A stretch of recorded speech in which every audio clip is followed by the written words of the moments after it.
Apartment living is often thought of as a modern urban solution to overcrowding, but the concept dates back nearly 2,000 years to the Roman Empire. In cities such as Rome and Ostia, most people did not live in single family houses, but in multi story apartment buildings called insulae. While modern apartments and Roman insulae share the same basic purpose, housing large populations in limited space, their design, safety, comfort, and social meaning differ dramatically. Examining these differences reveal not only how architecture has evolved, but also how standards of living and urban planning have changed over time. Roman insulae were typically built from brick faced concrete with wooden floors and internal staircases. They could rise as high as 5 to 7 stories. Although building height was eventually restricted because of frequent collapses, the ground floor often contained shops and workshops, while the upper floors housed apartments. However, construction quality varied greatly. Wealthy landlords sometimes used poor materials to maximize profit, leading to unstable structures. Fires were common because of wooden beams, oil lamps, and the lack of organized firefighting systems. Modern apartments, by contrast, are built with reinforced concrete, steel, and fire resistant materials. Strict building codes regulate height, structural integrity, and safety systems. Elevators, emergency exits, sprinklers, and smoke detectors are standard features in most developed countries. These technologies make structural collapse and catastrophic fires far less common than in ancient Rome. Thus, while both types of buildings aim to house many people vertically, modern apartments are engineered for safety in ways Roman insulae were not. In Roman insulae, living conditions depended heavily on floor level and wealth. The lower floors were larger, more expensive, and more comfortable, often rented by middle class families. These units had better access to water and were closer to the street. The upper floors were cramped, dark, and poorly ventilated.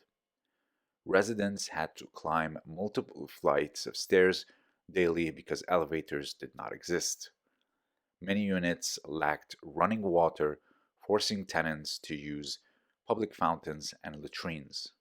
Heating was minimal, cooking was done over open flames, and waste disposal often involved throwing garbage into the street. Modern apartments offer significantly higher standards of comfort. Running water, indoor plumbing, heating, electricity, and waste management systems are universal in developed cities. Climate control, sound insulation, natural lighting, and private kitchens and bathrooms are considered basic necessities rather than luxuries. In short, what was a privilege in Roman apartment life is now an expectation. Roman apartment buildings reflected a rigid social hierarchy. Wealthy Romans typically lived in single family houses, domus, while insulae were associated with the lower and middle classes. Even within the same building, status was visible. The wealthy occupied the lower floors, while the poorest residents lived at the top in the smallest rooms. Modern apartments, however, do not always carry the same stigma. In many global cities, luxury apartments are a symbol of wealth and prestige, featuring security services, gyms, rooftop terraces, and high end finishes. At the same time, lower income apartment blocks exist, meaning that apartments now house people across the entire socioeconomic spectrum.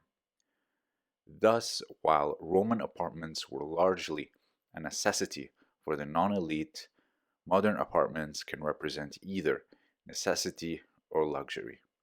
Roman cities were densely populated, but urban planning was inconsistent. Narrow streets, limited sanitation, and inadequate water distribution made apartment living challenging. Although Rome had aqueducts and public baths, they were shared facilities rather than private amenities. Modern apartment buildings are integrated into planned urban infrastructure. They connect to sewage systems, electrical grids, transportation networks, and waste collection services. Zoning laws regulate building placement, density, and access to public services such as schools and parks. This reflects a broader shift from reactive urban growth in ancient Rome to proactive urban planning in modern cities. Safety is one of the most striking differences. Roman authorities did attempt some regulation, such as limiting building height under Augustus, but enforcement was inconsistent. Fires could spread rapidly between buildings, and collapses were common enough to be a known urban danger. Although modern apartments and Roman insulae share the same fundamental concept, multi story housing for urban populations, similarities largely end there. Roman apartments were often unsafe, overcrowded, and socially stratified, reflecting the inequalities and limited technology of the ancient world. Modern apartments, by contrast, are products of advanced engineering, public infrastructure, and regulatory systems that prioritizes safety, comfort, and accessibility.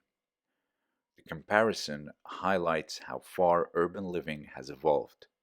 What Romans accepted as normal, climbing dark staircases, carrying water from public fountains, and living with constant fire risk, would be considered unacceptable today.